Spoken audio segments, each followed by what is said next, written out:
Ya, nama Kaesang dan juga Jusuf Hamka yang kemudian didengungkan oleh Airlangga Hartarto. Saya langsung tanya ke Bang Hensat, chance-nya bagaimana ini untuk berkontestasi di Pilkada Jakarta? Karena kan lawannya kita tidak bisa bohong, cukup besar ya, ada Anies Baswedan juga, kemudian juga mungkin ada sosok-sosok lain. Apakah faktor dari Joko Widodo ini masih sangat berpengaruh khususnya di Jakarta? Ya, akan berpengaruh dalam masa pendaftaran ya. Jadi Pak Jokowi akan menentukan siapa-siapa saja yang bisa bertanding gitu ya. Quote and quote nih ya. Pasti kalau ditanya Pak Jokowi ya dia akan ngomong seperti biasa kan. Enggak, saya kan itu terserah partai politik.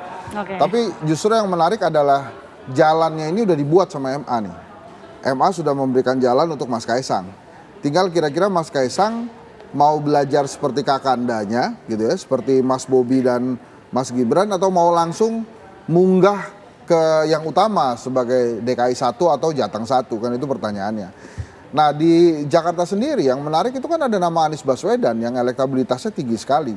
Anies Baswedan akan melawan semua tahayul yang pernah ada di Jakarta tuh. Incumbent belum pernah dua periode, kemudian incumbent yang juara survei itu selalu kalah kalau di Jakarta. Tapi Anies Baswedan punya satu variabel, dia maju di Pilpres. Jadi artinya nama Anies Baswedan ini kan juga belum diputuskan. Apakah kemudian dia mencalonkan dari KIM atau tidak? Ada kemungkinan itu? Itu kan terbuka aja, Anies Baswedan kan tidak berpartai. Jadi kalau kemudian ada lobby-lobby politik dan memasangkan Anies Kaesang misalnya, ya itu mungkin saja terjadi walaupun PKS sendiri sudah mengatakan Anies Sohibul Iman. Tapi apakah kemudian ada satu poros misalnya PKS bisa bersama dengan PDI Perjuangan untuk mengusung satu nama lagi? Nah ini juga kan masih pertanyaan. Tapi pada saat kita bicara Kaesang Yusuf Hamka, nama Anies Baswedan tidak bisa dikesampingkan. Karena bisa saja dia ujung-ujungnya bisa ditarik juga. Karena kan ini perdebatannya di wakil kan. Kaesang oke, pasti gubernur misalnya ya. Kemudian wakilnya ini kan akan terjadi tarik-menarik. PAN misalnya ada Eko Patriok tuh. Mas Eko kan juga kuat. Bang Riza kan bisa saja juga digeser ke Jakarta di Gerindra gitu ya. Kemudian di Demokrat ada nama lain gitu yang juga ready untuk didorong sama Mas Ahaye gitu. Jadi sebetulnya belum selesai ini di KIM. Tapi saya yakin variabel Anies Baswedan ini dipertimbangkan. Kuncinya Anies Baswedan bisa di KIM atau tidak itu kan ada di dua rezim kan. Pak Jokowi dan Pak Prabowo. Masalahnya akan dibuka nggak nih kartunya Anies Baswedan? Dihidupin lagi nggak sama Pak Prabowo dan Pak Jokowi? Kalau sampai dihidupin ini pasti ada perjanjian nih. Misalnya 2029 jangan maju ya. Atau 2029 bareng saya ya. Atau 2029 menteri dulu ya. Pokoknya jangan maju dulu kontestasi. Jadi kalau sampai Anies Baswedan di KIM pasti ada kesepakatan-kesepakatan politik yang memang di luar kebiasaan rakyat lah. Jadi memang ada perjanjian-perjanjian tertentu yang harus dipatuhi oleh Anies Baswedan. Iya. Gitu. Bang Doli, kalau kata Bang Hensat, ini kan Jusuf Hamka sebenarnya adalah wakil yang diusung oleh Golkar. Tapi kalau nama Anies Baswedan ini juga masuk, kemudian mungkin bersama Kaesang begitu ya. Ini mungkinkah juga bisa menjadi jalan tengah supaya bisa disetujui juga oleh KIM? Bang Doli, ini dipertimbangkan tidak? Iya, berbagai kemungkinan masih sangat bisa terjadi. Ya, ini masih sangat dinamis. Ya, kalau kita berefleksi ke sebelumnya, siapa yang tiba-tiba siapa yang menduga ketika tiba-tiba PKS ya pertama mengusung Sohibul Imam untuk jadi calon gubernur, dalam 2 hari kemudian dipasangkan sama Anies Baswedan misalnya. Siapa yang kemudian menduga tiba-tiba PKB waktu mengusung Anies Kaesang gitu. Jadi sebenarnya itu menunjukkan bahwa berbagai kemungkinan itu masih bisa terjadi. Makanya kami dari Golkar mengusulkan ya munculkan saja dulu berbagai alternatif gitu ya. Bukan tidak mungkin loh. Jadi nanti misalnya Anies Ariza kembali gitu kan, bisa aja kan gitu.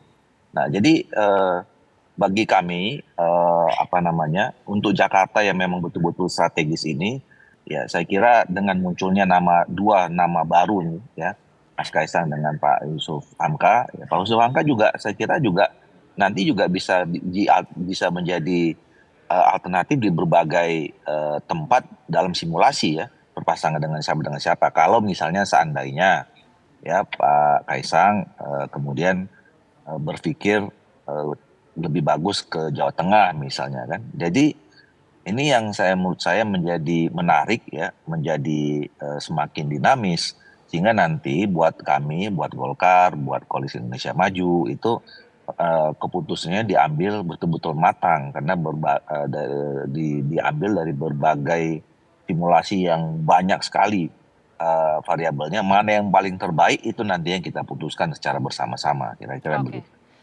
Kalau dari kalkulasi yang matang ini apakah sudah ada pertimbangan juga? Karena kan melihat juga dari sisi elektabilitas ataupun dari survei, kedua sosok ini apakah sudah cukup yakin untuk diusung dari sisi elektabilitas dan juga mungkin dari hasil survei juga, Bang? Belum, makanya kan ini baru muncul 2 hari nih, ya. Nah, kita kan sekarang sedang melakukan survei juga, dan saya yakin berbagai partai politik, ya, terus kemudian teman-teman lembaga survei juga khusus untuk Jakarta, ini hampir berapa hari nih, 2-3 hari muncul aja tuh hasil survei A, si B, si C, segala macam gitu. Nah ini kan dengan adanya muncul nama-nama baru itu nanti pasti terrecord kan, terekam dia, yang kemudian nanti diuji akseptabilitasnya, popularitasnya, akreditasnya. Jadi 40 hari ke depan ini dengan munculnya nama-nama ini itu nanti menjadi bahan bagi teman-teman lembaga survei untuk bisa melihat ya secara ilmiah, dan itu nanti yang menjadi masukan bagi teman-teman partai politik khususnya Golkar.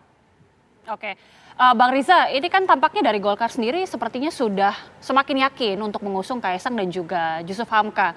Ridwan Kamil ini sepertinya akan dialihkan ke Pilgub Jabar. Jadi dari Gerindra sendiri bagaimana kemudian melihat Ridwan Kamil ini justru akan diusung untuk Pilgub Jabar? Apakah dari Gerindra kan ini juga ada sosok-sosok lain untuk di Jabar, ada Deddy Mulyadi juga? Ya, jadi sekali lagi Pak Dasko ya sebagai Ketua Harian DPP Partai Gerindra ketika mengusulkan Pak Ridwan Kamil di Jakarta itu kan melihat berbagai faktor ya. Yang pertama kita tahu di sebelah sana ada Pak Anies yang juga mantan gubernur 1 periode 5 tahun. Nah, Pak Ridwan Kamil itu juga 5 tahun wali kota Bandung yang sukses, kemudian 5 tahun sebagai gubernur yang sukses dengan berbagai prestasi. Dan Jabar dengan DKI itu sangat dekat, juga komunitas Jawa Barat juga besar di Jakarta, dan faktor-faktor lainnya termasuk kita melihat Golkar juga merekomendasikan 3 nama, Pak Ridwan Kamil untuk Jakarta dan Jabar, Pak Jaki untuk Jakarta, Heru Asad Jakarta. Jadi saya kira apa yang disampaikan Pak Dasko sesuatu yang baik ya. Kami melihat sekalipun kami mendahului Partai Golkar untuk menyampaikan pada publik bahwa Gerindra mendukung Pak RK yang juga diberi surat tugas oleh Golkar, saya kira itu baik. Sekalipun kami memahami Partai Golkar punya mekanisme internal sendiri yang kami harus hormati, yang saya tahu masih menunggu survei yang ketiga kalau tidak salah dalam waktu dekat ini, sehingga Golkar nanti akan memutuskan di mana Pak Ridwan Kamil diusung, apakah di Jawa Barat tetap atau di Jakarta. Bagi kami Partai Gerindra sudah menyampaikan aspirasi harapan dari Partai Gerindra yang disampaikan kepada publik, disampaikan kepada partai-partai koalisi. Tentunya nanti kita lihat hasil keputusan para pimpinan di koalisi Indonesia Maju. Terkait dengan usulan Pak Erlangga tadi, Pak Jusuf Hamka dengan Pak Kaesang itu ya sah-sah saja ya. Semua partai boleh menyampaikan seperti Pak Doli tadi, semua partai sudah menyampaikan. Gerindra juga pernah menyampaikan 4 nama, kemudian di PAN juga pernah menyampaikan 2 nama, di Demokrat, PSI sendiri, di Golkar juga ada 3 nama. Jadi nama Kaesang dan Jusuf Hamka ini sudah sampai juga di Koalisi Indonesia Maju? Ya sebenarnya seperti yang disampaikan tadi ya Pak Jusuf Hamka, ya memang baru ketika ada kunjungan Mas Kaesang, kemudian Pak Erlangga menyegarkan suasana lah gitu ya. Menyegar suasana, mudah-mudahan ini bukan dalam rangka ingin mempertegas bahwa RK itu memang di Jawa Barat gitu, keinginan ketua umum, kemudian disiapkan calon lain yang senior, Pak Yusuf, mudah-mudahan bukan karena itu ya, atau karena faktor lain, biarlah nanti Pak Erlangga yang lebih tahu karena beliau menyampaikan secara spontan begitu. Saya lihat Pak Yusuf Hamka juga kan sampaikan mendadak juga diundang ya kan. Pak Yusuf Hamka gitu ya. Ya dia senior lah ya, tentu sebagai kader ya harus siap dimanapun kan. Semua kader partai itu patuh dan taat pada keputusan pimpinan partai, mewakili partai. Sekali lagi Gerindra udah menyampaikan harapan keinginan partai melalui penerawangan Partai Gerindra. Partai Gerindra itu pernah bersama Partai PDIP mengusung Jokowi Ahok yang ketika itu hampir semua lembaga survei memenangkan Pak Fauzi Bowo. Dan survei waktu hasilnya kecil, survei Pak Jokowi Ahok itu kecil tapi bisa menang bersama Gerindra. Kemudian 2017 Partai Gerindra mengusung Mas Anies dengan Mas Sandi, ya. Surveinya juga masih kecil, melawan petahana juga. Sebelumnya petahananya Pak Poke, waktu Anies Sandi petahananya Pak Jokowi, Pak Ahok, Jarot, menang juga. Nah, jadi saya sampaikan kepada teman-teman partai dan publik, insya Allah nanti 2024 ini yang diusung oleh Partai Gerindra dengan partai manapun nanti berkoalisi, insya Allah juga menang, siapapun namanya. Nah, sementara ini Partai Gerindra kan sudah mengusulkan Kang Emil, jadi Kang Emil nggak usah khawatir, yakin menang di Jawa Barat, insya Allah di Jakarta juga menang. Karena ada Partai Gerindra yang sudah 2 kali memenangkan Pilgub DKI Jakarta, melawan petahana yang menurut survei sangat kuat tapi bisa menang, ya. Insya Allah. Bang Doli, gimana Bang Doli ini respon dari Bang Riza? Sebenarnya kan selalu menang yang diusulkan. Ini Kang Emil juga harapannya yang diusulkan untuk di Jakarta juga. Silakan Bang Doli. Betul. Jadi biar imbang, tadi kan kader Golkar diusulkan pertama kali oleh Gerindra. Nah ini biar imbang, saya Wakil Ketua Umum Partai Golkar mengusung Ariza Patria menjadi calon gubernur di Jakarta, ya kan? Nah, biar bisa nanti di exercise juga gitu. Jadi, iya maksudnya begini, bisa saja segala tadi saya kira itu kita masih punya waktu ya seperti yang sampaikan Pak Erlangga juga ya. Masih punya waktu untuk bisa melihat berbagai kemungkinan, jadi jangan ditutup ya. Jadi Pak Riza ini ya masa ke Tangerang Selatan, ya uji cobanya di Jakarta lah, gitu. Jadi biar apa namanya, biar sejalan pengalamannya, kira-kira begitu ya. Nah jadi nanti kita lihat mana nanti yang paling memungkinkan untuk bisa menang. Karena begini. Tidak ada partai politik atau siapapun ya yang menghadapi kontestasi itu tidak ingin menang, pasti semuanya ingin menang. Dan salah satunya ukuran yang paling saintifik, yang paling ilmiah gitu ya, memang bukan segalanya, tetapi selama ini pengalaman menunjukkan bahwa hasil survei ya yang menunjukkan elektabilitas itu sangat membantu kita untuk mengambil keputusan. Makanya ada 40 hari lagi ya nanti kita lihat mana yang paling besar kemungkinan menangnya baik buat Golkar maupun kebersamaan kita sebagian kami di Koalisi Indonesia Maju bersama dengan teman-teman Gerindra. Ya, Bang Hensat, ini langkah yang dilakukan Partai Golkar, Ridwan Kamil ini akan dikembalikan atau di Pilgub Jabarkan ini apakah untuk mengamankan Golkar di Jawa Barat sebenarnya atau apa yang bisa dibaca dari manuver ini? Ridwan Kamil tuh yang paling enak majunya di Jabar. Jadi kalau Golkar kemudian memasangkan atau menugaskan Ridwan Kamil di Jabar, ya itu masuk akal sehat juga gitu. Karena kalau dia dipindah ke Jakarta, kan tantangannya baru, challenge-nya baru gitu. Dan yang mesti dihadapi adalah Anies Baswedan gitu ya.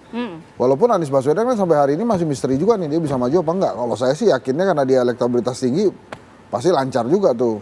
Kalau bisa dari Kim, artinya Kim merestui gitu ya. Jadi kalau kemudian Golkar mengembalikan atau menugaskan Ridwan Kamil di Jawa Barat ya masuk akal. Tapi bagaimana kemudian dengan Kim sendiri yang sebenarnya Bang Riza tadi saja sudah mengatakan harapannya Ridwan Kamil tidak dijabarkan lagi. Ya itu ada teknologi yang namanya lobby politik. Jadi nanti mereka pasti akan bicara-bicara gitu kan. Kayak tadi kan Gerindra sudah bilang gitu. Waktu Jokowi Ahok usung menang. Terus Anies Sandi menang lagi, jadi PD-nya udah tinggi juga. Dan waktu Jokowi diusung Gerindra dan Anies diusung Gerindra juga ada Hensatnya tuh. Jadi Hensat juga menang 2 kali juga Bang Riza. Karena ikut lagi, 24 ikut lagi ya. Nah itu balik lagi ke Ridwan Kamil, itu yang paling masuk akal. Jadi kalau kemudian ya, ini kan mau dibagi misalnya, Golkar di Banten ada jagonya sendiri kuat. Ya. Terus kemudian di Jawa Barat juga jagonya sendiri kuat. Di Jawa Tengah mungkin giliran Gerindra gitu ya.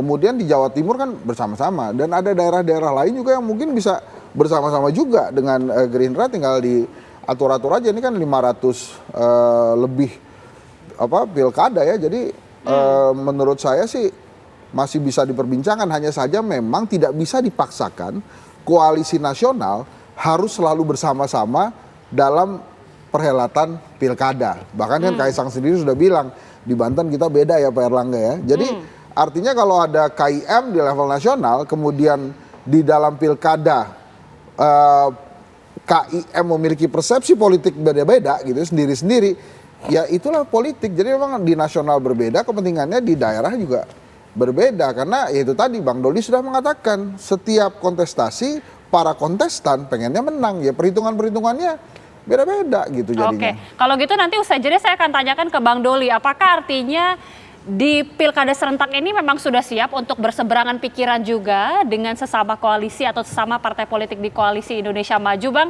Sesaat lagi bisa dijawab usai jeda. Kami kembali usai jeda.